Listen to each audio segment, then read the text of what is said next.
ఆ జిల్లాలో పార్టీని మరింత బలోపేతం చేసే దిశగా అడుగులేస్తోంది అధిష్టానం. బీసీ వర్గాలను ఏకం చేసే దిశగా పావులు కదుపుతోంది నాయకత్వం. ఆ జిల్లాలో ఢీ అంటే ఢీ అనే నేతలు ఇప్పుడు చేతులు కలిపారు. ఊహించని ఈ కలయిక జిల్లా పొలిటికల్ సర్కిల్స్ ని సంభ్రమాశ్చర్యానికి గురిచేస్తోంది. ఇంతకీ ఎవరా నేతలు? ఏమిటక్కడి సమీకరణాలు?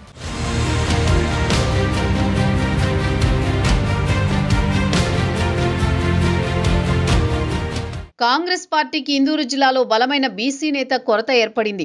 టీపీసీసీ చీఫ్ మహేష్ హైదరాబాద్లోనే ఎక్కువగా ఉంటున్నారు. దీంతో నిజామాబాద్ జిల్లాలో బలమైన మున్నూరు కాపు సామాజిక వర్గం నేత సంజయ్ని కాంగ్రెస్ అధిష్టానం తెరపైకి తెస్తోంది.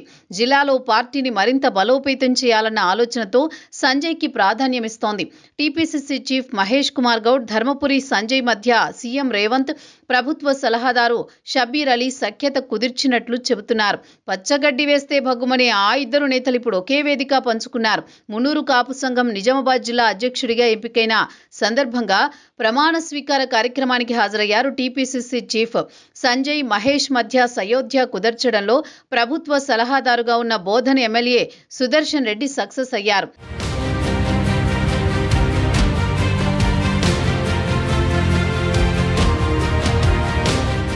నిజామాబాద్ జిల్లా మున్నూరు కాపు అధ్యక్షుడిగా సంజయ్ ప్రమాణ స్వీకార కార్యక్రమానికి టీపీసీసీ చీఫ్ మహేష్, ఇతర పార్టీల ఎమ్మెల్యేలు హాజరయ్యారు.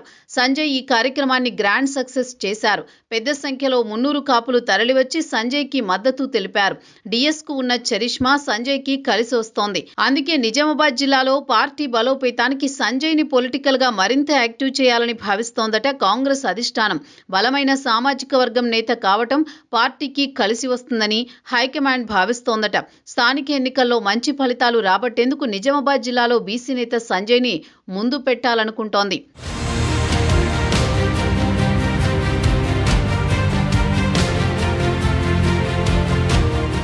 ధర్మపురి సంజయ్కి త్వరలోనే అధిష్టానం కీలక పదవి ఇవ్వనుందని ప్రచారం జరుగుతోంది. సంజయ్ని జిల్లాలో యాక్టివ్ చేస్తే బీసీ, మున్నూరు కాపు సామాజిక వర్గం పార్టీకి దూరమవుతుందని భావిస్తోంది కాంగ్రెస్ అధిష్టానం. సంజయ్ తమ్ముడు అరవింద్ బీజేపీ ఎంపీగా ఉన్నారు. జిల్లాలో బలపడుతున్న బీజేపీకి చెక్ పెట్టేందుకు సంజయ్ని అస్త్రంగా సంధించాలనుకుంటోంది కాంగ్రెస్ అధిష్టానం.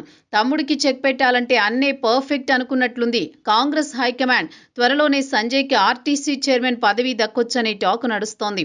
లేదంటే రానున్న మున్సిపల్ కార్పొరేషన్ ఎన్నికల్లో సంజయ్ని మేయర్ అభ్యర్థిగా ప్రకటించే అవకాశాలున్నాయంటున్నారు. ఏదేమైనా టీపీసీసీ ప్రెసిడెంట్ మహేష్ గౌడ్, సంజయ్ ఏకమవ్వడం నిజామాబాద్ కాంగ్రెస్కి సానుకూల పరిణామమే అంటున్నారు.